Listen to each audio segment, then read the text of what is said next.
It's Monday, and you know what that means. Jersey First TV proudly brings to you the latest edition of Real Talk, and certainly I am New Jersey's premier award-winning journalist, top 50 Latino, as voted on by the Latino Spirit Online magazine for the last 3 consecutive years, along with the United States Latino Affairs Initiative. And without a doubt, I'll continue to be the weapon of mass disruption in Garden State media, because my level of honesty, ladies and gentlemen, now more than ever, is truly necessary in this era of journalistic deception. And of course, the people's choice, as you can see behind me, the people's voice. That's right. It's me, Fernando Uribe. Happy Monday to you all. Hope you had a wonderful weekend. I know I sure did. I'm always wearing red on the program, folks. But of course, as you can see right behind me, of course, Viva España, the 2024 Euro Cup champions, the best in Europe, not Italy, not England, not just Germany, not France, sure as hell not Ireland, not the Netherlands, not anywhere else, folks. The kings of European football is La Furia Roja. Que viva España, of course, having some Spanish blood. Got to rock that jersey behind me there, of course. Que viva España, and of course, I want to thank you all for tuning in from wherever and however you may be doing so right now on Facebook Live via StreamYard, also on the Jersey First YouTube page, along with Twitter, LinkedIn, of course, all of our social media platforms. Folks, if you haven't done so already, what are you waiting for? Do me a favor, make sure you like us on Facebook. Of course, follow us on Instagram and Twitter. And for all of you YouTube subscribers, we're always on YouTube, right? We're watching highlights from Copa America, from obviously the Euro Cup. We're watching, obviously, highlights of the tragic circumstances over the weekend. Thankfully, the 45th president is safe and sound. Thank the Lord. More on that later. But of course, you're always on YouTube watching something. So you know what? Click the subscribe button, and you'll be automatically notified of all the great content brought to you by Jersey First TV. And of course, wherever you get your podcasts on Spotify or SoundCloud, download Jersey First and take it with you during the summer months, whether you're coming back from Tiki Bar on Monday, Tiki Mondays. Maybe you are taking kids out for ice cream, maybe shopping for clothes for the upcoming school year. Hey, maybe you're just visiting in-laws, girlfriends, boyfriends, whatever it is you're doing, folks, you're probably on your smartphone. So take Jersey First TV with you throughout the summer months here in 2024. And I can't say it enough, ladies and gentlemen, what a privilege it is to be on the dream team of Garden State Media. That's right, folks. It's always Jersey First TV, educating and advocating for the residents of this great state here in New Jersey. Folks, I can't say enough, because we all know the establishment media here in the Garden State is constantly lying to you and doing an immense disservice to you every single day. Not here on Jersey First TV, folks. Never have, and we never will. Of course, brand new episodes of the Nader Narrative premiere every Thursday via Jersey First TV, of course, hosted by the incredible Elizabeth Nader. And brand new episodes of Bridging the Gap, hosted by AJ Malillo and Steven Rombolo, premiere every Thursday. And of course, every Monday night, check your local listings, of course. For start times, you can check out Real Talk with Fernando Uribe right here on Jersey First TV. Folks, you want to stick around for final thoughts, because I'm about to say about, obviously, what happened to former President Donald Trump in Pennsylvania. Thank goodness that he is safe. Thank goodness that, you know what, folks, I'll tell you, for anyone that isn't religious and doesn't believe in God, I'll tell you right now, you got to believe in the hand of God, because he was certainly with the 45th president. And, you want to talk about people taking a bullet for this country. Folks, Donald Trump just did that this past Saturday. We're going to talk more about that, obviously. And folks, again, if you don't want to believe in divine intervention, I don't know what to tell you, but it certainly happened this Saturday in Pennsylvania. And we start thinking why these incidents occur, right? We start thinking about the national establishment media and some of the reckless, irresponsible rhetoric that they've sort of spewed that has brought this about. But folks, also here in New Jersey, let's be honest, the establishment media here in the Garden State, it's as reprehensible as it gets of any of the 50 states. I'm going to tell you a bit more about why the Lollipop Guild behind me. Yes, folks, the Uncle Dave, David Cruz, little JJ, Jay Lassiter, little Maddie Freeman, little Terry, Terrence McDonald, Chucky, Charles Style, of course, Maxie, Max Pizarro, of course, Uncle Dave himself, David Cruz, and of course, Sleepy Al, Alan Steinberg. Folks, I'm going to give you a little bit of, sort of a summary about why clowns like these are to blame for what happened on Saturday. And folks, trust me, I got the receipts. You don't want to miss out on that one. So definitely stick around for final thoughts. Folks, also at the same time, again, it's election season, not just this year, but we're talking about elections in 2025. And of course, there'll be big mayoral races here nearby by me in Hudson County and nearby Hoboken and Jersey City. Of course, council races. We'll be having council races in Bergen County, of course, in Pagoda, mayoral races all throughout the state, but a mayoral race that I think you definitely want to keep an eye out for without question. Let me tell you, folks, it is one in the township of Parsippany. And you know what? Why not talk to their mayor? The Honorable James Barberio, excuse me, folks, here joins us live on Real Talk. Mayor, how are you? I'm doing well, Fernando, and I want to thank you for giving me this opportunity tonight. I appreciate that, man. Folks, again, do me a favor, click, like, comment, and share. It takes 2 seconds. Let everybody know how much you enjoy Real Talk here on Jersey First TV. Mayor, good to see you. Obviously, folks, again, if you're not familiar with the great township of Parsippany and Troy Hills, check out their website at parsippany.net. Obviously, you get to know your elected officials there, of course, and all the great resources available to Parsippany residents. Mayor, obviously, it's only June. It's July of 2024. Big election coming up this November. A little bit more. I'll pick your brain about it a little bit later. But quite frankly, before you know it, June 2025 will be here before you know it. You are right now currently in your 3rd term. You'll be seeking the 4th term. And you do have a challenger. Now, again, it's a nonpartisan race per se, but there is a Republican primary in the township of Parsippany. You do have a declared opponent. And let's be honest, what a difference 4 years makes, right? I mean, who would have thought it 4 years ago, but that's the case now. What can you tell our residents tonight about, quite frankly, the accomplishments that you can brag about in your time as mayor of the great township of Parsippany? Well, there's a lot to brag about, Fernando. I'll start with when I first got elected in 2010, and then again in 2013. Our Parsippany at that time was not doing so financially well. But when I left in 2017, after I lost to the prior mayor, we had $23 million in surplus with all our utilities. We were financially sound. Everything was going in the right direction. 4 years later, I come back, we're in the red. We have no surpluses whatsoever in our utilities, in our water, sewer, and golf, and even our current fund. I'm proud to say today, all those utilities, the current fund, all has surplus. And why is that? Because we did the prudent thing. Sometimes, leaders got to make some tough decisions.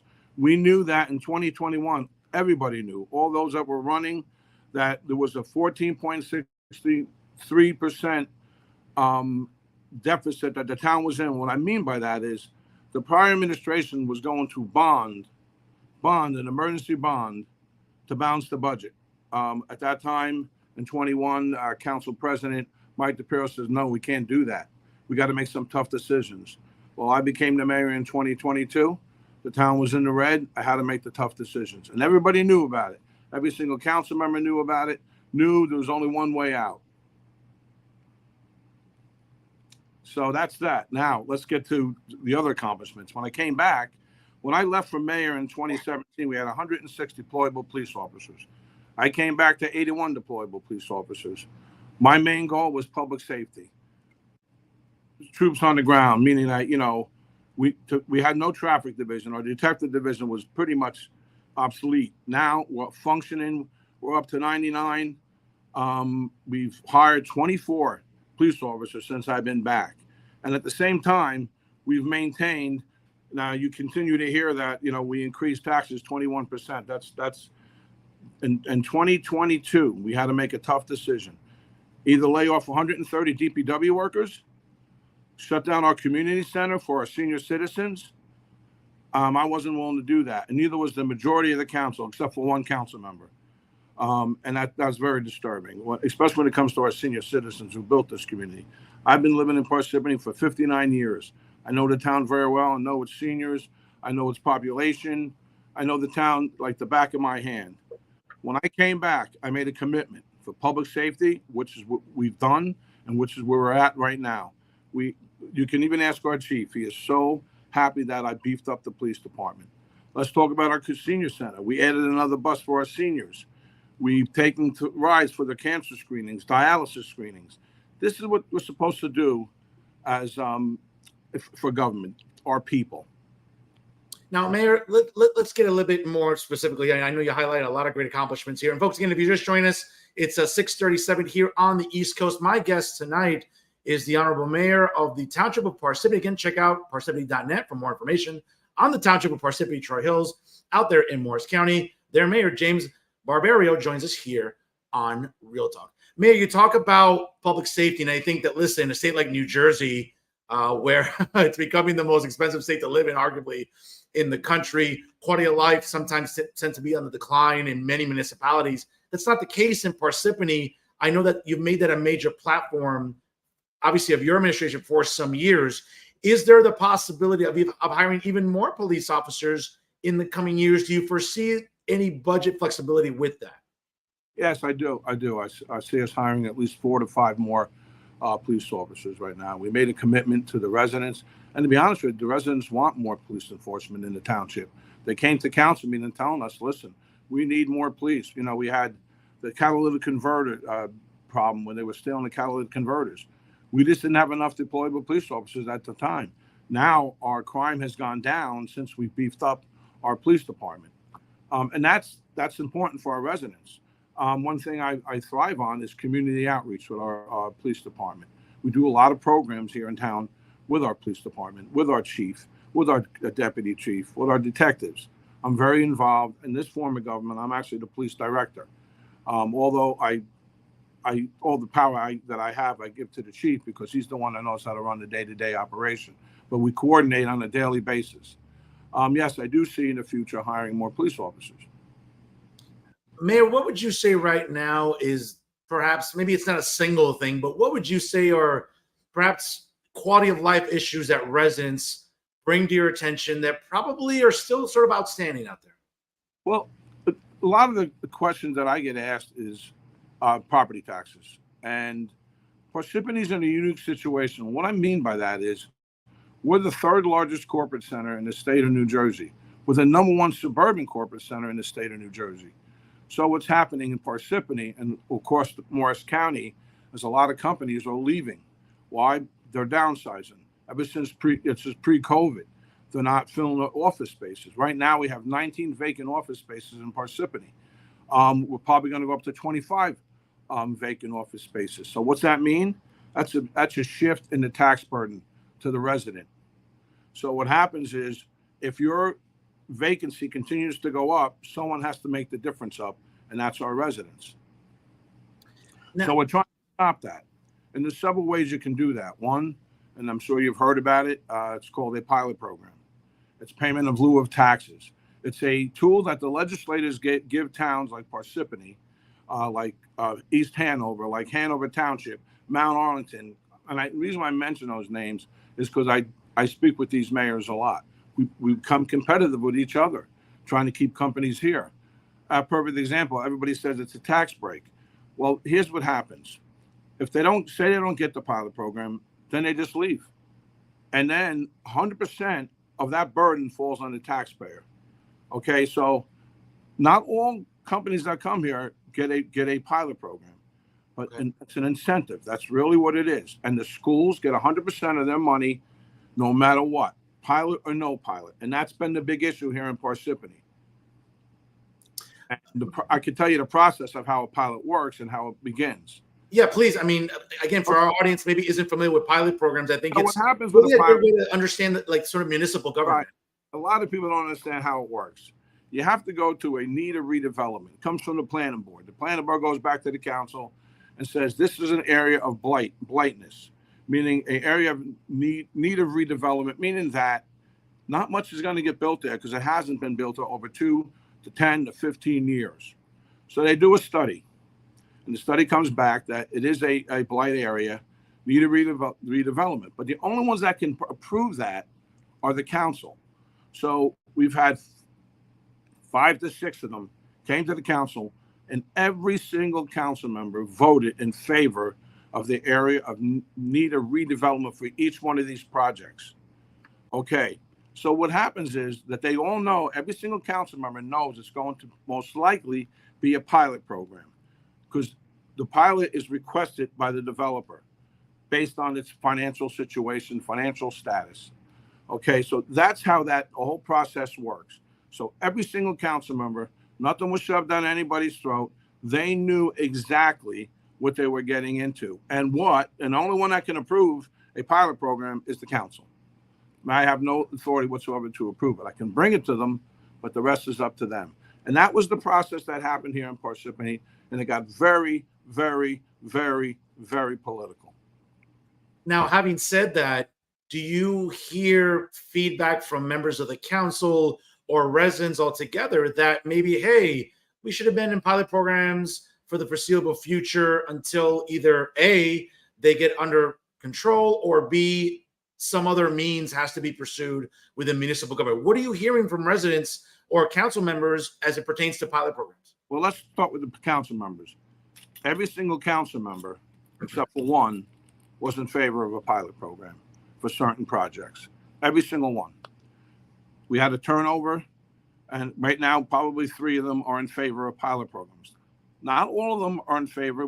I'm not in favor of every area. You have to review it. You have to see if it works for the town. How does it benefit the town and stuff like that? Okay, so the majority of the residents got a lot of misinformation. So back in December, they were very angry. Okay, so then I had a mayor's panel on June 10th, which was very successful. I had a mayor's panel. I had the mayor from Mark Taylor from Fawn Park, Ace Gallagher from Hanover Township, Joe Panulo from East Hanover, and Mike Stanzillis from Mount Arlington, and myself. And we gave our opinions on the pilot programs and why they're necessary. Why? Because when you do these pilot programs, you're bringing revenue into the township. So the revenue is not going to be shifted 100% to the taxpayer, to the residents in actuality. Number one, jobs here. Number two, we have a stabilized 30 years agreement where they can't even ask for a tax appeal. So we got them locked in for that amount of time. I did one when I was mayor the first time, the UPS. UPS has been very successful for the township. It generates a decent amount of revenue, actually a good amount of revenue. And it's been a win-win for the township. Brought jobs to the township, and it brought a positive rateable to the township. Now, having said that, when we look at, obviously, property taxes continue to be sort of really, I think, foremost on the minds of any resident of any municipality, Mayor. I think we also look at quality of life, but there's also that D word that it seems to be engulfing every municipality to some extent, Mayor, and that's development. Where I live here in Hudson County, again, I walk 2 blocks and I look at Manhattan every day. There's a lot of development by me by the river. I arguably live in the most densely populated county, not just in New Jersey, but in the country.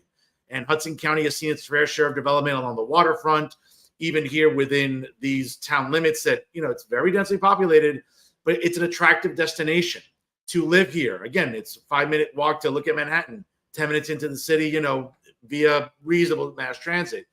Parsippany is becoming one of those destinations, Mayor, in Morris County that, hey, listen, if you don't want to live in an urban area like where I live, hey, people will drive up on 80, go into Morris County.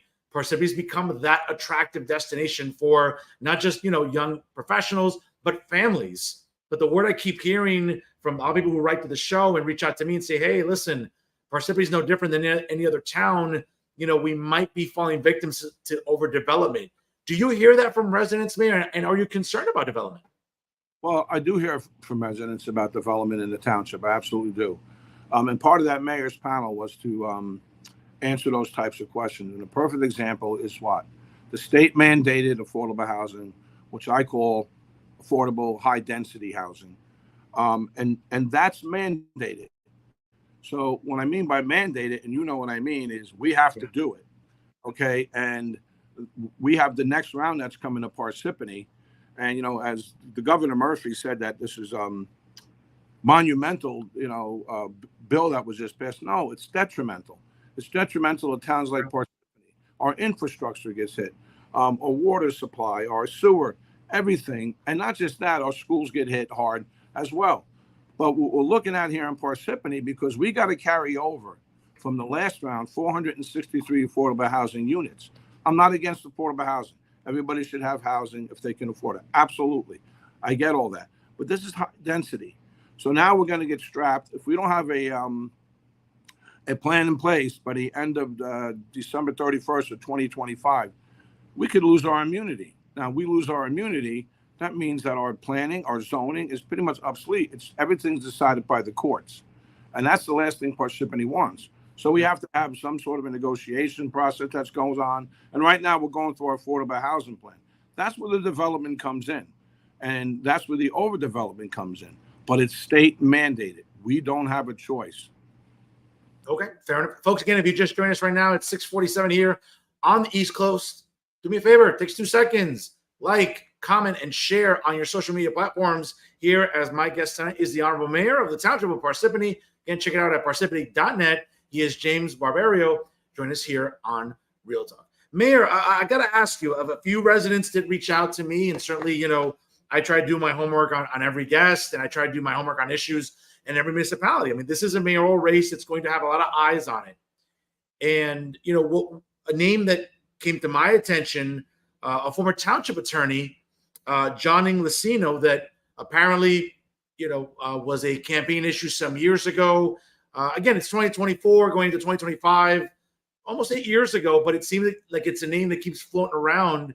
What do you want to tell our viewers tonight and to Parsippany residents about, that specific person, and quite frankly, why does the name keep get floated around in the township of Parsippany?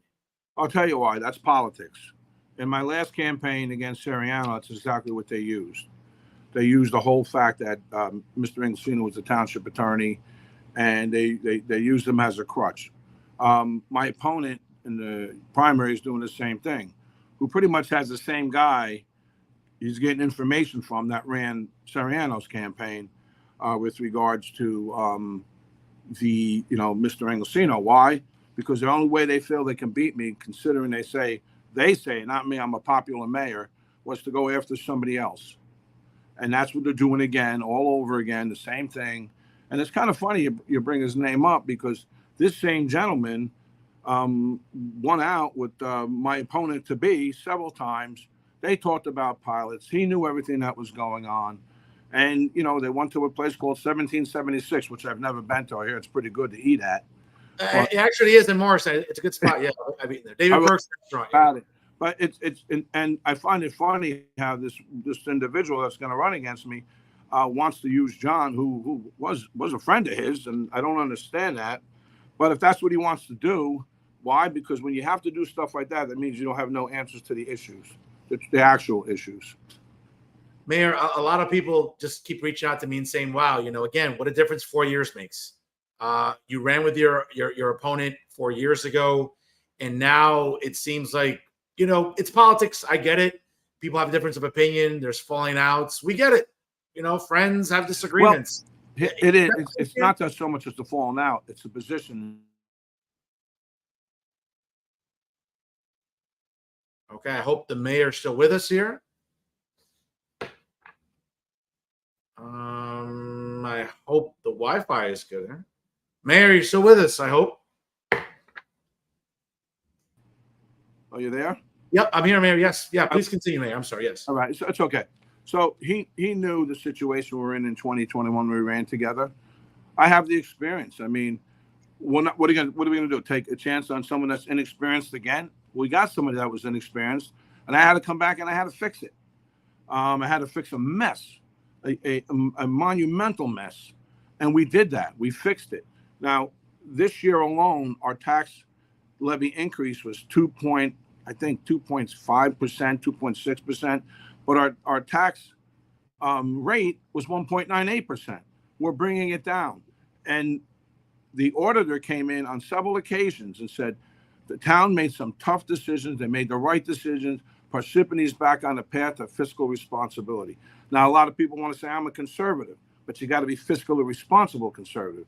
There's a difference. So he wanted us to lay off 130 DPW workers. He wanted us to take the buses away from the seniors, to take that away, saying they don't use them enough, and take their car rides away. Now, he had that conversation with me, but he also had that conversation with the council president. And the council president said to him, okay, then what do the seniors do? Well, they can get Ubers. I mean, that is uncalled for. He didn't grow up in this town. He's only been here 3 years, and I applaud him. If he wants to run, let him run. That's fine. Everybody has the right to run. Everybody has the right to do the things they want to do. But to be totally honest with you, I want to be the mayor that has public safety. I want to be the mayor that straightens our vacancy problem that we're going to have here in Parsippany. That's the mayor. I don't want to be the mayor or the councilman of vacant office spaces. That's not what I want to be. And I have to fill up as many of these vacant office spaces as we can to keep Parsippany functioning properly. Listen, that's a fair deal. I mean, I think anybody listening tonight can say, listen, what we want in Parsippany is to make sure their tax revenues are coming in, that Parsippany is becoming this attractive place to do business, right? And to live, to set up shop, as they say. So yeah, I mean, listen, all fair points, Mayor. Mayor, let me ask you this. Obviously, 2024 at the start of the year, that very taboo word, the line, that was a big point of contention, right, in statewide politics, right, with the U.S. Senate primary for not just the Democrat Party, but the Republican Party. We certainly saw what happened. A court decision nullified that for the Democrat Party, not so much for the Republican Party. We'll see what happens going into 2025. But again, on this primary race between you and your opponent, we have not yet seen a court decision that's going to address this. We know that Morris County is very complex. We know the Morris County Republican chairwoman, Alara Ali, there's a mixed reaction to her countywide about how popular and how well liked she is. Certainly mayors, committee people within Parsippany are going to have, obviously, their opinions going into next year. Do you foresee any sort of, contentious battle between Parsippany committee people and ultimately the Morris County GOP when it comes to this race? Again, it's a local municipal race, but let's not kid ourselves. County politics sometimes rears its head, in these municipal races. Well, Fernando, I'm very candid when I speak about this issue of the line. Back in 2019, we were told by the county chair at that time that we're going to vote on a line. This was December 19th of 2019, but there will be no lines in the municipalities. Then on February 6th of 2020, the same thing was reiterated by the county chair. There will be no lines in the municipality unless the municipality voted on it. The township committee voted on it. Well, guess what happened? I get an opponent, and all of a sudden I get shifted in column 5, and they give the line to my opponent. They give the line to Justin. They give the line to the other candidates, and we got kicked off. And that makes a difference because I think it's the Blaustein study that says you can get anywhere between 30 to 38% more of the votes. Now, if all of us would have been on the same line, we would have swept that election. Instead, myself and Council Vice President Frank Neglia won. The line, it doesn't work in Parsippany because and the reason why it didn't work is because people know who they want. But the bottom line is that the county got too involved in Parsippany. The county should have stayed out of Parsippany. Instead, they couldn't control themselves. And when I ran for Parsippany Republican chair, the county really got involved even more. Okay. And I still won that seat. Now, Mayor, having said that, it still doesn't mean that obviously outside forces might still try to influence this election coming up in June of 2025. Case in point, your opponent had gubernatorial candidate John Bramnick's current state senator come into Parsippany for his announcement. Now, again, full disclosure, folks, I don't have anything personally against John Bramnick. He's been a gentleman to me every time we've interacted, which has not been very much. But he's a very vanilla candidate. It's a vanilla campaign. Are you concerned at all that gubernatorial candidates, whether it be John Bramnick or perhaps others, are going to start coming into Parsippany to try to influence this election? Are you concerned perhaps that maybe state legislators or other mayors are going to come into Parsippany and say, hey, listen, we want to have a say in what happens in Parsippany? Is there a very real threat about that? Well, I don't know about a threat. I mean, Mr. Bramnick can support whoever he wishes. I have no issue with that. I've been through this before where I don't get supported by a governor, you know what I'm saying, a governor, a candidate. That's fine. I don't take any exception. I don't get upset about that. Do I think that mayors will get involved? I do. I do think mayors will get involved, especially the mayors that I work with. We know we're a team that works together well for the betterment of Parsippany, but all the surrounding areas here in town. As for legislators, I expect to see some of the legislators in this District 26 to get involved. I don't know if they're going to or not, but I would suspect they would. They got involved in Parsippany Republican Committee vote, so I wouldn't be surprised if they got involved in this as well. But you know what? The bottom line is the people know me. The people know that I'm committed to the township, to its residents, to its citizens, to the schools, to the organizations in the schools, to the sports programs, to the band programs. They know I'm committed. Mayor, we'll get back to your race in a moment. I know that you had put out a statement. I know other mayors as well, other Republican officials put out a statement over the weekend of the really catastrophic events that took place in Pennsylvania. Obviously my heart and prayers go out to the families affected by the horrible tragedy this past Saturday.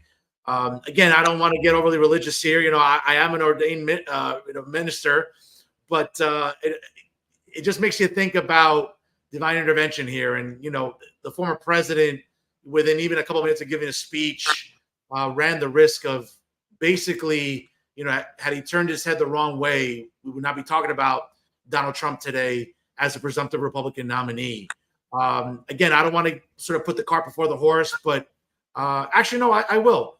He won this election Saturday night.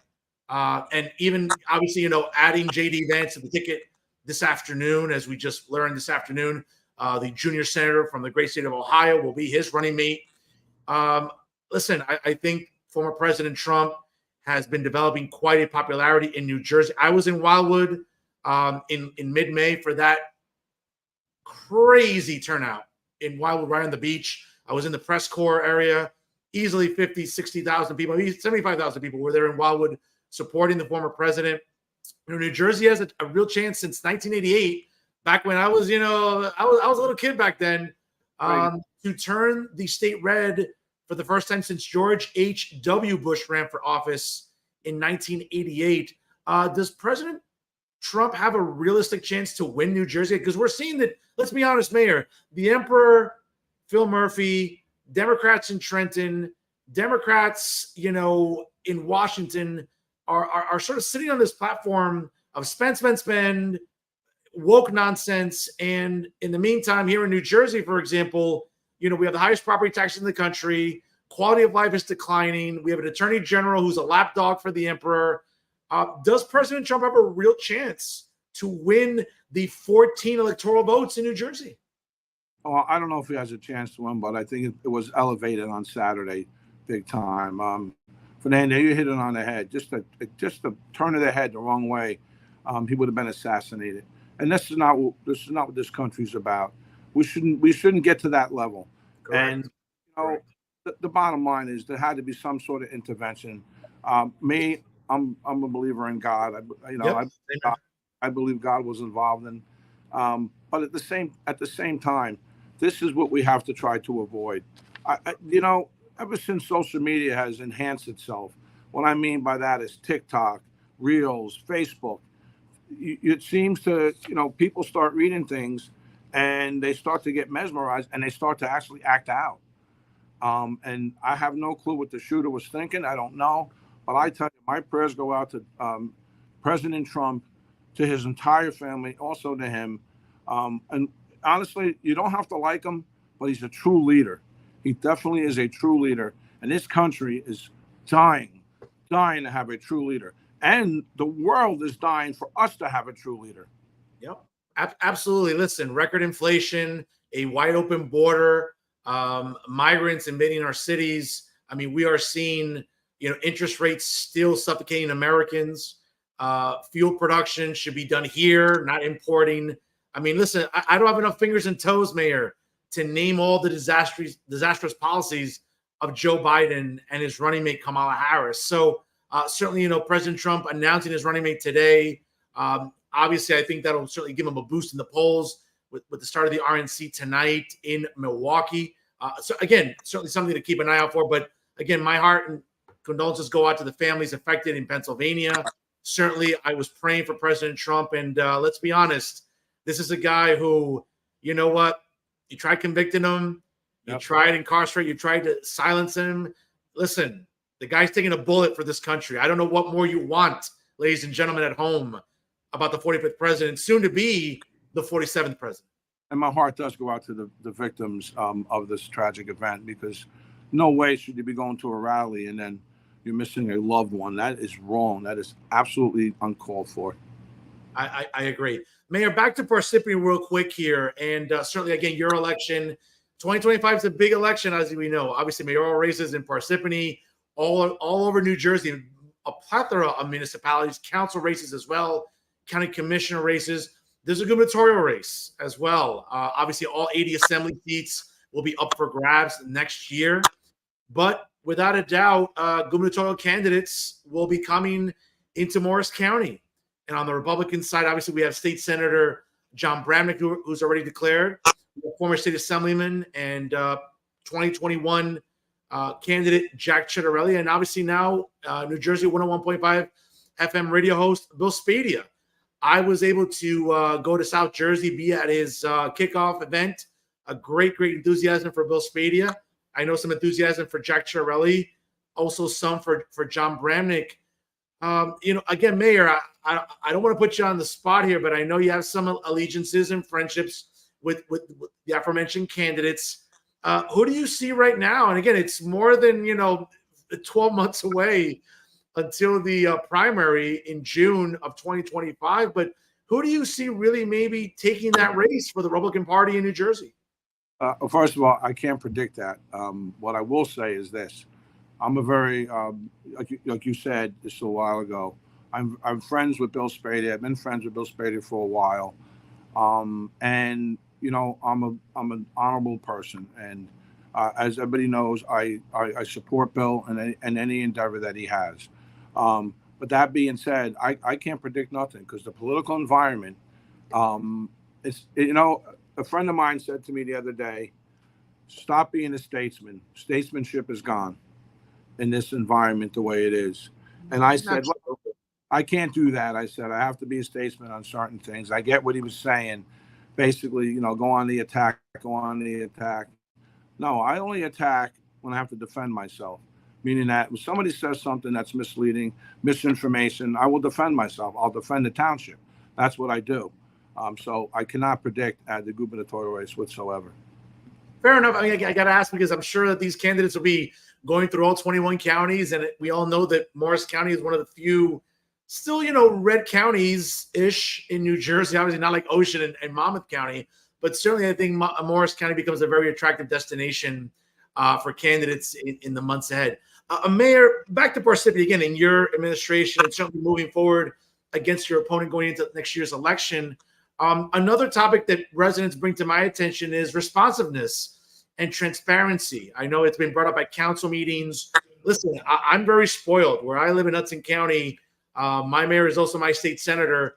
And regardless of party, Brian Stack, I keep saying, again, no disrespect to you or anybody else, the hardest working mayor in New Jersey. I mean, this guy is available 24/7. His cell phone is on text messages. His cell phone is on social media.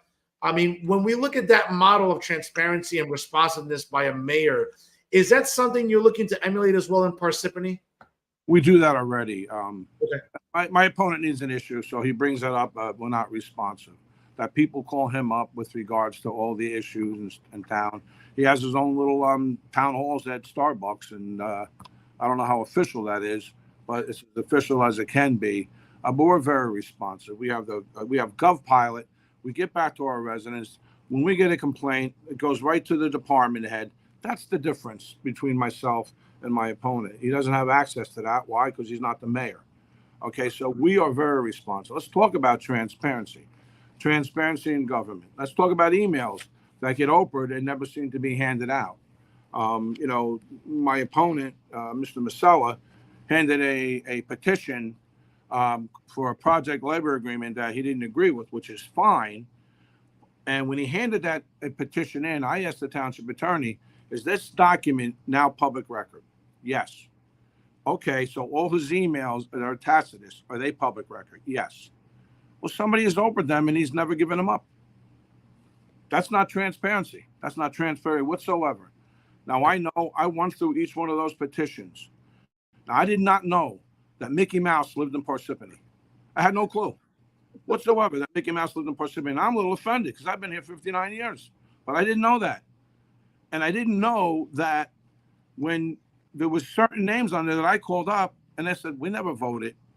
We never signed a petition for not a project labor agreement. So these are the things that you have to be transparent. You got to be transparent all the way. Give up your emails when someone requests them. Mayor, you did mention about obviously your accomplishments during your 3 terms already. Should you be victorious next June during the primary and go on to win subsequently next year, what do you want to address in the 4th term of your administration that you haven't? I know we talked about law enforcement, hiring more police, fiscal responsibility at City Hall. But what would you like to tackle in potentially a 4th term? Well, the issues will be the same, to be totally honest with you. But I just want to, what I really want to do is get this whole affordable housing thing done and over with in the township. I want to fill up all the vacant office spaces that I can with commercial, and not with residential. These are the things we're trying to do now. We've had several meetings over the last 2 to 3 weeks with developers possibly coming here. But the problem is they don't want to come to Parsippany because of the political environment of that the developer is a bad guy or a bad person or her or him. And that's what they're trying to get. And I'll give you an example of what I mean. When I had a mayor's panel, okay, and my opponent stood outside the Sheridan in Parsippany, and I'm going to put this up to my screen and handed this out. And it says, Parsippany, a great place to work, play, and bribe public officials to approve taxpayer-funded development projects. Now, I asked that individual to come up to the podium and tell us who it was and go down to the prosecutor's office with the chief and myself and identify. Well, that person didn't do that because this is nothing but a lie. So my point is, when everyone says they want to keep things issue-oriented, well, then you can't put information like that out that's false and wrong and defamatory. When I came back as mayor, I said to myself, I lived in this town all my life. I've never seen politics in Parsippany the way it is now.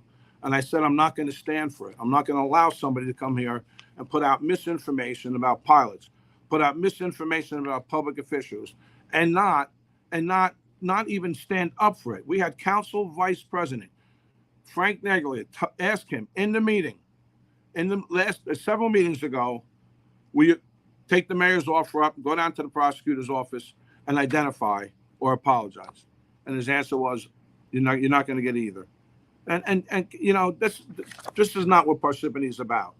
And I stated that night, and I meant it. And all the other mayors that I was with that night, they were like appalled at that would even go out from a council member. Mayor, if possible, if I'm able to host it or put it together via Jersey First TV, are you receptive to debating your opponent going into 2025? Oh, yes, absolutely. Absolutely. Okay. All right, we got it on the record. I want to make sure I think I can make it happen. Obviously, I can coordinate with both campaigns, and we can find, obviously, a location we all agree on. And I think you'll not object to me as a moderator. Is that fair enough, sir? I wouldn't object at all. All right, fair enough. Mayor, before I let you go, I want to thank you for your time. Obviously, we've had a great conversation. I know you have somewhere to go. I appreciate you donating your time here to talk about, obviously, your administration, what to look forward to with this election coming up in June of 2025. Certainly, again, I can't thank you enough. I look forward to having more conversations with you about your administration and this election. And I think, quite frankly, it's going to be one of those mayoral races that I'll be looking forward to covering. I know David Wildstein, my good friend, and really the only good guy in establishment media in New Jersey with the New Jersey Globe, will be covering. I'm sure there's going to be a big, attention put to Parsippany for sure. I'll give you the last word here tonight, sir. Well, first of all, Fernando, thank you for giving me the opportunity to bring out the truth, things that are really happening in Parsippany, not made up stuff that is talked about at Starbucks and down the road here. We got to deal with a lot of stuff here in the township, a lot of situations that people who are struggling, all that kind of stuff. I am honored that the residents of Parsippany asked me to come back. You know why? Because they want someone who's experienced, who understands government, who's worked in it. I came from the public sector. I was an assistant controller of Northwestern Mutual Financial Services. I was a township administrator for 3 towns. I understand how the process works. What you're not going to get from me, and I want the residents to know this, you're not going to get the political talk that everybody wants. You're going to get the truth, and that's what's important. But also, I'm a big Yankee fan, big Giant fan, and a Notre Dame fan for football. Okay, you know what? Actually, you know what? I just heard that right now. So Yankees, awesome. I'm a Cowboy fan, so we're gonna have a little bit of, it's okay. Devils, Rangers, or Islanders? I'm Devils. Okay, same here, Devils. And college basketball in New Jersey. If I'm going to go with college basketball in New Jersey, it's going to be Seton Hall. Okay, I'm a Rutgers alum. I see that. As you can see, I'm a little biased there. Mayor, real quick here, not to put you on the spot, but favorite place to eat in Parsippany? I'm going to get some people mad. I know that, but maybe. There's two places for me. One is Bruno's and Gourmet Cafe. I might have to check them out, Mayor. Again, now that you've listed them, I might have to go make a trip out to Parsippany and go check out these great restaurants, great dining, great shopping opportunities. Folks in the Township of Parsippany, for more information, go to the Township website, parsippany.net, for all the resources available to Parsippany residents there online. Of course, check them out on social media as well. Mayor, I want to thank you so much for your time. Obviously, we'll have a lot to talk about in the coming months ahead. I'll do my best to organize a debate between you and your opponent, and I got no problem traveling to the great Township of Parsippany to host it via Jersey First TV. Sounds good. Thank you. Have a good night, Mayor. Take care. Thank you again. Folks, again, great interview tonight there with the mayor of Parsippany, Troy Hills there. Again, James Barberio.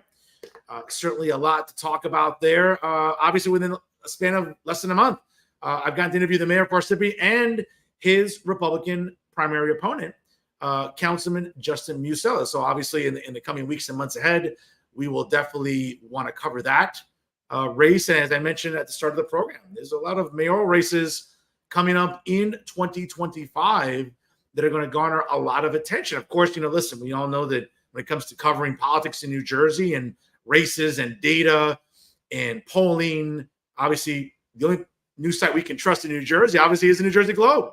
And my good friend, David Wasson, who, by the way, is a fan of the show, and I love you, David, for that. I love our rapport, and I'm especially grateful for your respect for my work, and certainly think you know how much I respect the great work that you do, along with Joey Fox and everybody else at the New Jersey Globe, and certainly keeping us up to date at all hours of the day, as they say, about what's going on in New Jersey politics. Certainly, folks, not just here in nearby Hoboken and Jersey City, those mayoral races are going to be obviously a lot to discuss and certainly a lot to chat about going into 2025. But without a doubt, I think the mayoral race in Parsippany is also going to have a lot of eyes on it as well. A lot of sort of, not volatility, but might be a little tumultuous in Morris County there. We all know that some people will be taking sides in Morris County. We'll find out what influence, if any, that's going to have on the Township of Parsippany as their election at a municipal level takes place in June of 2025. It'll be here before you know it, folks. Again, it's election season comes and goes here in the Garden State. Folks, you don't want to go anywhere because it is time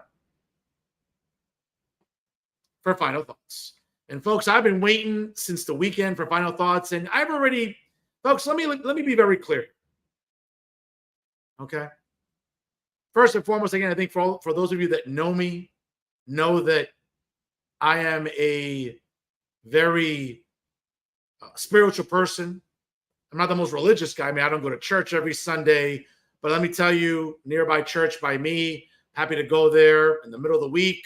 But it's completely empty. I'll sit there for 10 minutes, be especially grateful to Christ for all the good fortune I have, my health, my good looks, certainly the health of my family, the health of my loved ones, the health of those in my inner circle. I'm very thankful for all my accomplishments, everything I have to brag about when it comes to my success. But one of the things I'm deeply, deeply set on is believing in just divine intervention. And certainly, folks, we saw that this weekend. And ladies and gentlemen, without question, this photo behind me is perhaps going to be the most iconic political photo of this decade. Maybe of all time. President Donald Trump was at a rally in the heart of Pennsylvania, a battleground state whose 20-something electoral votes will certainly be very coveted by him, the 45th president, and of course, the 46th president, the incumbent, Joe Biden. And unfortunately, we had a 20-year-old man taking a rifle from his home, camping on a nearby rooftop 152 yards away. Folks, think about what 152 yards is. It's a football field and a half, an NFL football field. And Donald Trump had a raucous crowd there for him, not like Joe Biden with like 50 people in the gymnasium. We're talking about thousands of people. And Donald Trump addressed the crowd, and within minutes, folks, had the president, again, divine intervention, hand of God, whatever you want to call it. The former president came within an eyelash of losing his life by an assassin's bullet. And despite the bullet grazing his ear, and the president obviously collapsing on the stage, Secret Service men, and even some of the women there that, quite frankly, let's be honest, weren't doing the best job in protecting the president. Okay. I think I saw Melissa McCarthy on the stage somewhere. Don't quote me on it, but I think I did see someone resembling Melissa McCarthy on the stage there attempting to protect the president. Okay. And despite, a hectic situation, and you would think the former president would be terrified and scared as Secret Service agents would rush him off the stage to a nearby Escalade security detail. No, the former president stood up defiantly, as you can see there, with blood dripping from his ear. The former president, again, this has to be the most iconic photo I can remember in my adult life. In all the years I've been studying and following American politics. And you could see the president of the United States saying very clearly, fight, fight, fight. And he was asking Americans to fight. But it makes you wonder, folks. And again, I cannot say enough about divine intervention. And we know that, folks, God and Christ were with the former president on Saturday. There's no question about it. Even the most hardened atheist, I think, has to at least concede the point that divine intervention was there.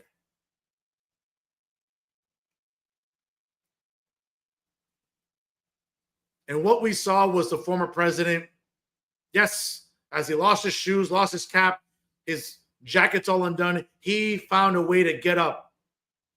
And while President Joe Biden struggles to go up a flight of stairs or even finish an interview coherently, here's Donald Trump taking a bullet for you and me.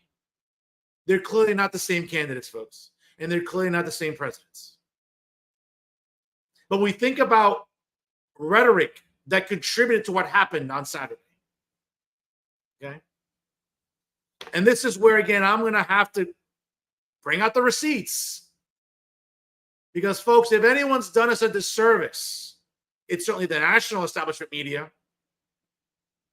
Okay? But here in New Jersey, what we have seen behind me, obviously the Lollipop Guild, is in some way, shape, or form, okay? All 8 of these clowns have contributed to a climate, and let's be honest, some are more guiltier than others, okay? I mean, folks, think of it for a second. I can imagine how impressionable young people, when they keep being told over and over again that former President Trump is the reincarnation of Adolf Hitler, that he's a fascist, that he's against democracy. Well, guess what? Impressionable young people, if they keep being fed the same lie over and over again, I'm going to start to feel somehow a moral justification to do what this attempted assassin tried to do. So whether it's MSNBC, clowns like Mika Brzezinski, her husband, Joe Scarborough, whether it's the rest of the clowns at MSNBC or CNN or liberal newspapers across the country, the New York Times, the Washington Post, take your pick, who for years, for the last 9 years, If you remember when Donald Trump went down that escalator at Trump Tower in Manhattan and he announced his run for the presidency in 2015. For the last 9 years, we've seen the national establishment media, and we've seen these clowns in some way, shape, or form go with the rhetoric about Trump is this and Trump is that. And folks, again, this is not defamatory because this is true. You can read their columns, you can read their social media. Now, again, I'm not going to go sort of in a clockwise order. I'm just going to pick people randomly here. Okay? Just because you say the lie enough doesn't make it true. So let's start with Alan Steinberg. Okay, Sleepy Al, it's 7:25 on the East Coast. We all know he's sleeping. He's not awake. Okay? And I get it. When you're like in your mid to late 90s, I get it. You're going to get sleepy. Okay? I get sleepy sometimes in the afternoon. That's why I like to take naps. But I've taken plenty of naps, but I don't think I was asleep that long where maybe I missed that part of American history where between January 20th, 2017 to January 20th, 2021, somehow we were living in a fascist state. That somehow habeas corpus was suspended. That somehow democracy in our constitutional republic was suspended. But folks, that's what Alan Steinberg would want you to believe. Okay? That's what he would want you to believe in, not just in his columns, but his social media. Don't believe me? Go follow him. I don't, because he's blocked me, because again, he doesn't like me calling him out on his nonsense. But for years, what have we heard from Sleepy Al? Trump's this, Trump's a fascist, Trump is... Folks, again, correct me if I'm wrong, but did Donald Trump ever incarcerate his political enemies? Did he ever incarcerate journalists? Did he ever weaponize the Department of Justice to go after political enemies? Oh, that's right, Alan. Donald Trump didn't do that, and he could have. Could he have gone after the Clintons and made sure those crooks were in jail? Of course. Hunter Biden, of course, another crook. He didn't do that. But you know who did weaponize the Justice Department? Joe Biden. But you'll never hear that from Sleepy Al, because again, that will require Alan, wait for it, to have that 4-syllable word that he struggles with, integrity. So you keep repeating the same lie. You keep fabricating this nonsense about Trump's Hitler, Trump's a fat. Folks, there's nothing fascist happened in the 4 years of Donald Trump. As much as Alan Steinberg wants you to believe that, it didn't happen. Just like he wants you to believe that his Eagles are competitive and they'll win the Super Bowl, that's not going to happen. Or his New York Mets are going to win World Series, that's not going to happen either. Or his Brooklyn Nets are going to win an NBA championship. Folks, none of that's going to happen. Okay? But Alan Steinberg would want you to believe that somehow in the 4 years of Donald Trump, we were living in a fascist state. And if Donald Trump gets reelected, which, folks, let's be honest, Donald Trump's getting reelected. He won the election this past Saturday. Okay?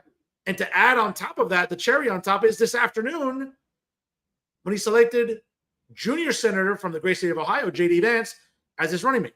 More on that later.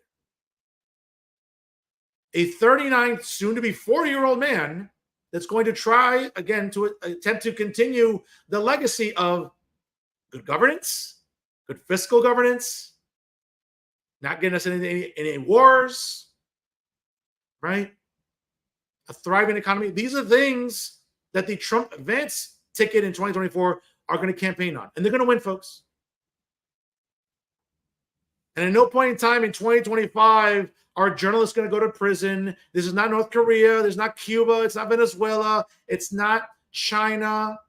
Okay, folks? And believe me, if Alan Steinberg went to jail, I would not miss him. Believe me, he could go rot in jail for all I care. That's not going to happen. You keep saying the same lie enough, Alan. Impressionable young people, especially like this would-be assassin, are going to fall for it. And the rest of the low information voters or low information readers that really, let's be honest, bookmark your garbage at Insider NJ. Speaking of Insider NJ and the garbage that it is of a news site, let's go to their editor, Maxi Pizarro. When he's not playing dress up as a cowboy, or occasionally when he maybe leaves his house, I don't know, twice, 3 times a year to do actual work, when he's not sending Fred Snowflake halfway up and down the street because Max is too lazy to leave his house. That's right, Max. I said that. You're lazy. You're effing lazy. Okay? But again, Max Pizarro, if you read the latest column and the latest gibberish from Maxi Pizarro, would want you to believe that, again, still fascism is on the horizon, and Max Pizarro is still fixated on January 6th. Folks, I don't want to hear about January 6th anymore after what happened this Saturday. I don't want to hear it. Okay? And I'm sick to death about Maxi Pizarro still fixating on the passing of Capitol Police Officer Brian Sicknick. It's a shame what happened to him. My heart and prayers go out to his family. But there's something called Google, Maxi. Maybe you've heard of it, where you can Google Sicknick's autopsy report. And what he died of was, again, natural causes, having nothing to do with anything that happened on January 6th at the Capitol building. For all we know, he had a pre-existing condition. We don't know. He died of natural causes. But again, Maxi Pizarro would like you to believe that Trump, his followers, and whoever were responsible for, folks, let's be honest, a guided tour. Not one single person that breached the Capitol. Again, that was wrong. I'll say it completely. It was wrong to do that. But not one single person was armed. How in God's name were they going to even engage in an insurrection and prevent the peaceful transition of power when it was not an armed mob? But again, Max Pizarro will want you to believe that Trump is the devil, that Trump is the incarnation of Hitler, that Trump and his followers don't believe in democracy. Again, Max, just like Sleepy Owl, once Trump wins in November 5th, when he takes office in January 2025, he's not going to incarcerate journalists. He's not going to send anybody to jail. Again, if he incarcerated you, believe me, I wouldn't miss you either. Probably do you some good. Toughen you up a little bit, considering you never leave the house. Okay, but I wouldn't miss you. But again, spoiler alert, it's not going to happen. But it's irresponsible rhetoric like you and by the other ilk at Insider NJ that keep perpetuating the same lie. Let's stay with Insider NJ. Let's look at little JJ, Jay Lassiter. If he's not bitching and moaning about, oh, there's not homegrown weed and marijuana in New Jersey, or how bad he has it, or whatever other woke nonsense he wants to espouse. Again, a guy living at home with his husband who doesn't pay a single bill, doesn't pay a single dollar in taxes, but lives off the wealth of his husband, right? Wants to tell you how bad he has it in New Jersey. Folks, don't buy it. And will tell you and keep perpetuating the same lie about Donald Trump and his followers and everything else. Jay, Al, Maxi, you better brace yourselves. You better go to the liquor store. You better stock up on liquor. It's going to suck to be you on November 5th. Let me tell you something. Because I cannot wait for the meltdowns. I can't wait for the excuses for these three clowns and what they're going to come up with when it comes to why Donald Trump got reelected. Because what Alan Steinberg and Jay Lassiter and Max Pizarro would want you to believe is that we're living in a good economy. No, that's not true. Inflation is still as high as it's ever been. Interest rates are suffocating Americans. Less Americans are buying homes. Credit card debt is crippling Americans. The cost of fuel is still crippling Americans. It's difficult. It's expensive to fly because of this. So during summer vacations, people maybe have to cut back on expenses. We keep funneling money to corrupt regimes like in Ukraine. Okay. During the 4 years of Donald Trump, folks, we weren't involved in any wars. We worried about Americans and the United States of America. But for someone who doesn't pay taxes like Jay Lassiter, what does he care? What does he care about my tax dollars and where they go when he doesn't pay any to begin with? But keep saying the perpetual lie over and over again. Again, enough low information voters, and in this case, low information readers, because let's be honest, folks, if you make it a point to read Insider NJ every day, let's be honest, folks, you're the epitome of low information voter and reader. Because you can't think for yourself. That's the truth. Okay? Don't believe me? Read their columns or read their social media with their manufactured hysteria about Donald Trump and his followers and conservatives and vilifying people like me. You think I forgot when you vilify people like me who don't believe in getting vaccinated? Right? These are the same three clowns, Jay Lassiter, Alan Steinberg and Max Brandau that will bitch and moan how racist voter ID is. But these are the same idiots that were demanding that people like me need to show a vaccine card to simply go out and eat dinner somewhere. They're despicable human beings, folks. I have zero respect for them. And I'll keep calling them out until they change their behavior. But here's a spoiler alert that will require them to have character and integrity. We know they don't have any. Speaking about not having character or integrity, let's go to Tom Moran with the Star Ledger. Another useless left-wing hack of a journalist who, again, keeps perpetuating the same lie. Folks, you would think after a near assassination attempt of the former president that maybe Tom Moran would say, maybe I should cool down some of the rhetoric. Okay. Maybe he should call out the president of the United States, Joe Biden. You can see the tweet behind me. This is from January 2022. Okay. And the audacity of Joe Biden to sit there yesterday, and let's be honest, folks, that wasn't a live recording in the Oval Office. It was daylight behind them. And we all know that telecast happened at 8 p.m. So we all know that it was pre-recorded in the afternoon. So Joe could go back to sleep. He wasn't awake at 8 o'clock on a Sunday. Who are you kidding? Okay. But after years of vilifying Donald Trump, calling half of the country enemies of democracy, and vilifying people like me, right? Where him and his party, folks, let's check their social media. Just a couple of weeks ago, that the Biden-Harris ticket had the audacity to go on social media and say, if Donald Trump gets reelected, we're going to see the reincarnation of the Handmaid's Tale. Folks, that's nonsense. That's nonsense. Again, keep perpetuating the same lie, and enough low information voters will believe it. But you can check out the tweet behind me. Don't take my word for it. It's right there. You can screenshot it, zoom in on it. And now that Joe Biden, Nancy Pelosi, establishment Democrats in Washington have been calling Donald Trump and his followers Nazis, calling Donald Trump Hitler, calling conservatives enemies of the republic, now you want to push for unity? I'm not buying it. And you would think someone like Tom Moran, who's also been spewing this nonsense, okay? So much so, let's be honest, folks, even in mainstream cable news, even this morning, Mika Brzezinski and Joe Scarborough, of course, Morning Joe was off the air this morning because they perpetuate the same lie. So you want to talk about what caused Saturday in Pennsylvania?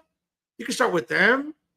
You can start with the rest of the establishment liberal media nationally. You can also start, again, with the liberal establishment media here in New Jersey. Instead of talking about maybe toning down the rhetoric, Tom Moran is more fixated about, well, maybe we need to replace Biden. That's how tone deaf Tom Moran is. Okay?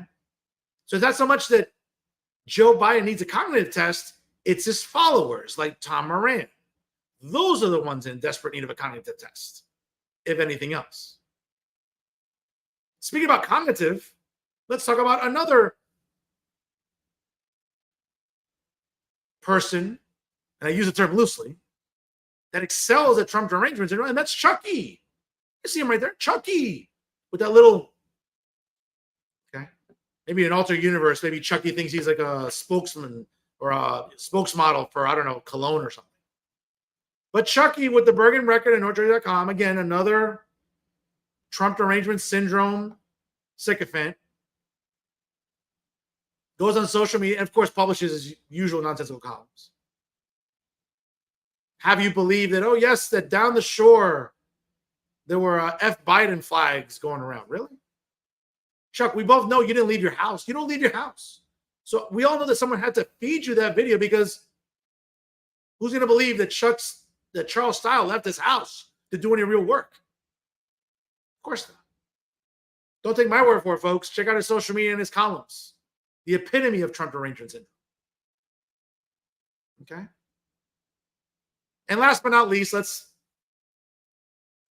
talk about two guys that look like they're living under a bridge. Little Terrence McDonald and little Maddie Friedman. One guy who's fixated on homegrown weed, who lives up in a cabin in upstate New York, who rarely ever leaves his house. But this is a guy you're supposed to take seriously. Right? A guy who's more fixated on his pets than actually maybe expanding the playbook. Folks, don't take my word for it. I have it on good information that multiple people have told me repeatedly. The playbook has gone to absolute, feces under the direction of Matt Friedman. Now, I don't know what Dustin Rassiopi's doing over there at Politico as the editor-in-chief over there. But Dustin needs to sort of get on Matt Friedman's ass. Matt, there are more than just 3 or 4 news sites you want to look at. And the reason people complain about the playbook becoming absolute trash is because you're lazy. But we already know that. You rarely leave your house. You're more fixated on homegrown weed because now in New York, oh my God, you can grow your weed at home. Folks, I have never seen a grown-ass man in his early 40s be as fixated on marijuana like Matt Friedman.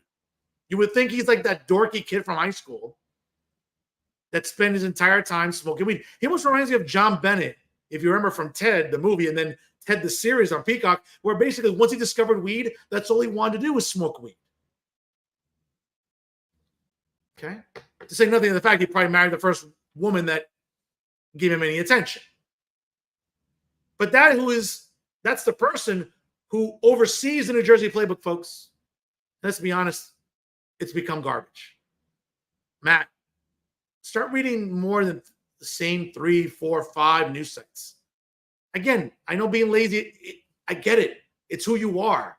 You can't run a comb through your hair. You can't, groom a beard when you appear on television, right? Whether it's on NJ Spotlight News or other appearances. I get it. It seems like you take this point of looking like you live under a bridge with a sense of pride. Okay, God bless you. But it doesn't mean you shouldn't do work. It doesn't mean that you shouldn't at least apply more to your craft. Folks, supposedly these are the best journalists in the state of New Jersey, supposedly, right? Journalists who went to schools and got degrees in journalism. Folks, those pieces of paper, let's be honest, those degrees aren't worth the paper they're printed on. With this cast of clowns leading the way. Let's be very honest about it. Okay? Not worth the paper they're printed on. That's the bottom line. Okay? But whether it's making excuses for Joe Biden, whether it's being fixated on January 6th, whether it's, not even having the awareness that your rhetoric too, very much like everybody else's in some way, shape, or form, contributed to what happened Saturday. I'll plant the flag and I'll die on that hill because the receipts are there. Terrence McDonald's another one. Another TDS candidate here in New Jersey who's more fixated on Oprah, who, by the way, folks, wasn't gutted by Republicans and conservatives. It was gutted by Democrats in Trenton. You think Terrence McDonald will have any intellectual honesty to vent about that? Of course not. And last but not least, let's go to Uncle Dave, David Cruz. Okay, you want to talk about perpetuating a climate that makes Saturday happen? Well, when you take pride in inviting garbage like George Lopez on your show, Uncle Dave, we all know what George Lopez is guilty of. We've seen it, right? Walking in Hollywood on the Hollywood Walk of Fame and sort of like attempting to, have this visualization or a fake one of urinating on the star of Donald Trump on the Hollywood Walk of Fame and thinking that's appropriate. And then you have the audacity to invite him on your show. Or this past weekend, when again, and let's be honest, he's home. He's not working during the summer. And thank God, because let's be honest, I very much prefer to look at the nice looking ladies on NJ Spotlight News that do the telecasts than having to look at Uncle Dave. And yes, it's cool. Uncle Dave's at home doing voiceovers on B-roll. Dave, really? The last one you just did? Talking about Sue Altman challenging the incumbent U.S. representative in CD7, Tom Kean Jr. A woman like Sue Altman, who anti-police, is as woke as can be, subscribes to far left policies that we all know don't work. How about ever calling her accountable? Or the fact that when she's gone out to vilify conservatives, the way that the rest of the lollipop guild has, how come you never take her to task? Oh, that's right. Porque David no tiene lo que se llama, lo que se llama integrity. And I get it, Dave, you know, crossing guards have better work ethic than you do. And shout out to all the crossing guards out there, hardworking men and women, especially in these hot temperatures, especially in this heat wave. Working in school districts all around New Jersey during the summer months when kids are going to summer school, when administrators are going to campuses to work on their lesson plans or the class rosters.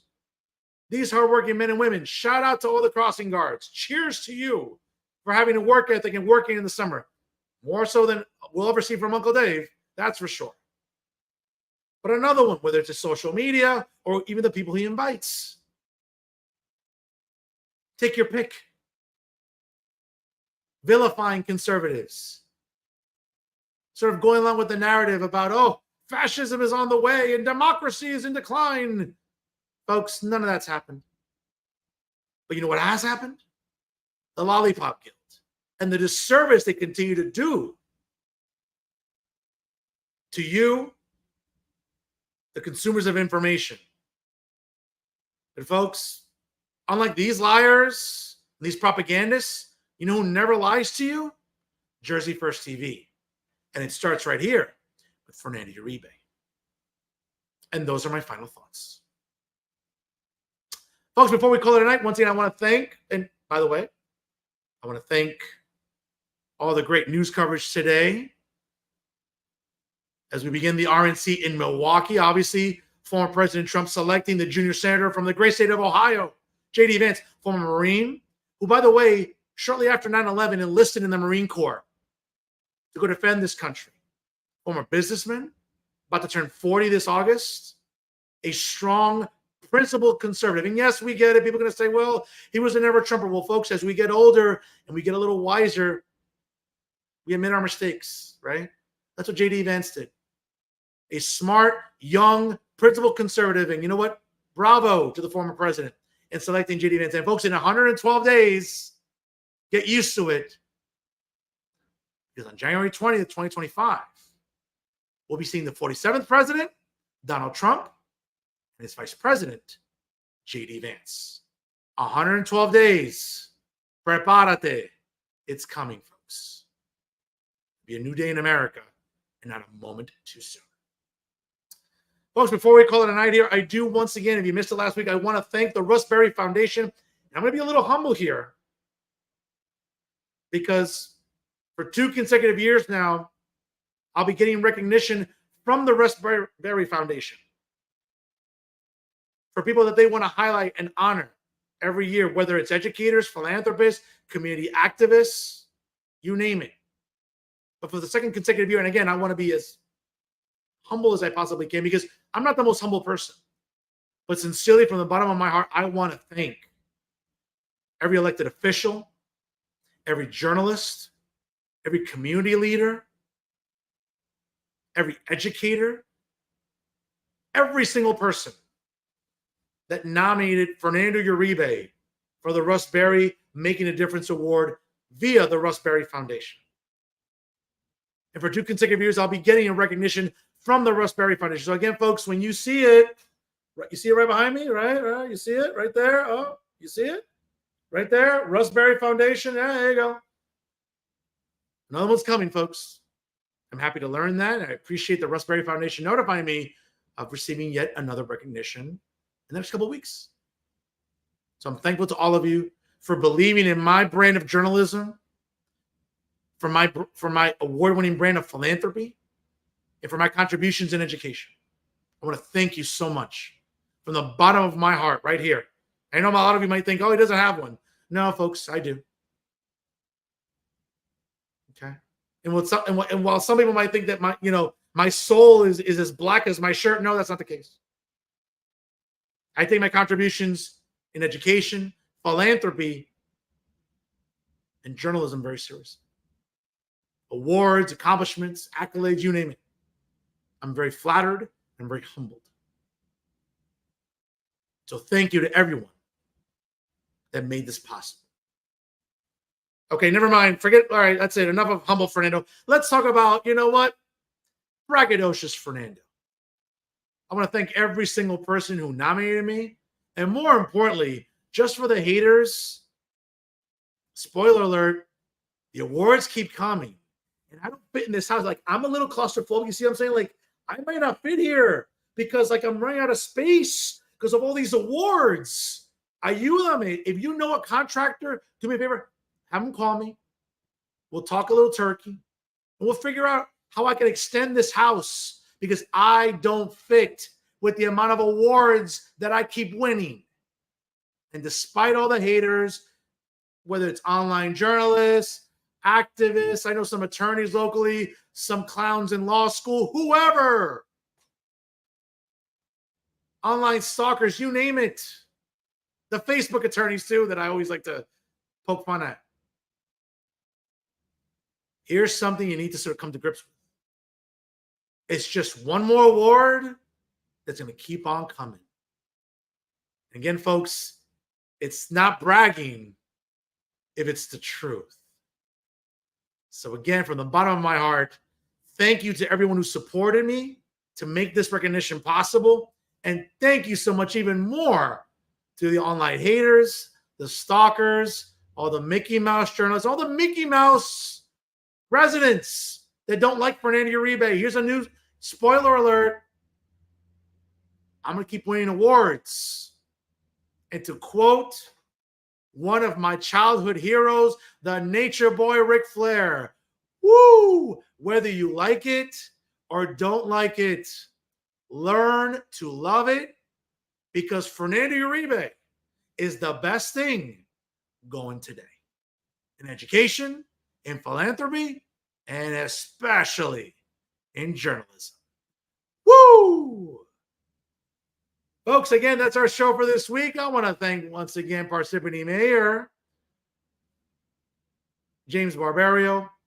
Excellent conversation. Folks, make sure you follow us on social media. Check us out on Facebook. Like us. Of course, follow us on Instagram and Twitter. Subscribe to us on YouTube. And, of course, make sure you download Jersey First on your podcast, whether it's Spotify or SoundCloud, and download and take us with you anywhere at any time. And, of course, I cannot say enough what a privilege it is to be on the dream team of Garden State Media. That's right, folks. It's Jersey First TV. Of course, here, of course, it starts with Real Talk with Fernando Uribe every Monday Night Live. And, of course, every Thursday, check out brand new episodes of Bridging the Gap with AJ Malillo and Stephen Rombolo, and brand new episodes of The Nader Narrative hosted by the amazing Elizabeth Nader. And, folks, again, what we're doing here at Jersey First TV, unlike the establishment media here in New Jersey, we're not lying to you. We're here to provide a service.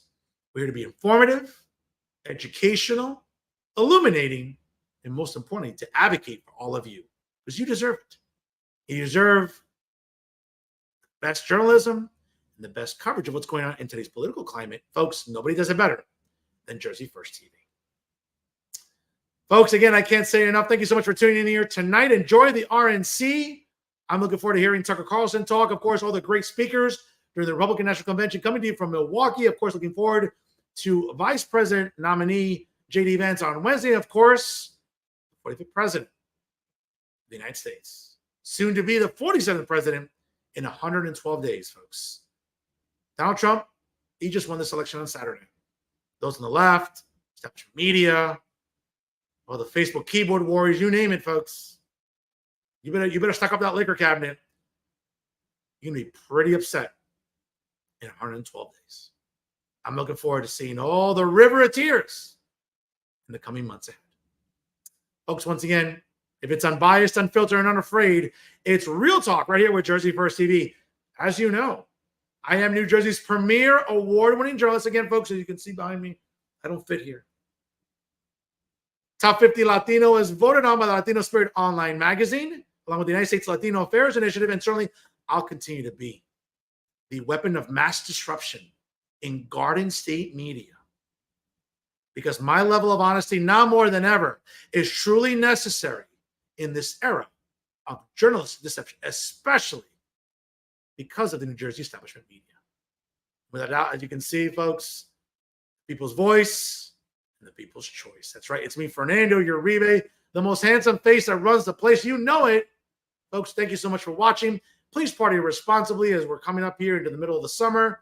Again, in this heat wave, look after your elderly neighbors, children, pets. Make sure, look after any infants and toddlers. Hot days coming ahead, folks. Stay cool, stay hydrated. Of course, we appreciate you tuning in here to Real Talk via Jersey First TV. Folks, I am Fernando Uribe. Enjoy the rest of your week. Please party responsibly. Again, if you can be good, be bad, baby. Thanks for stopping by. And as always, stay classy, everyone.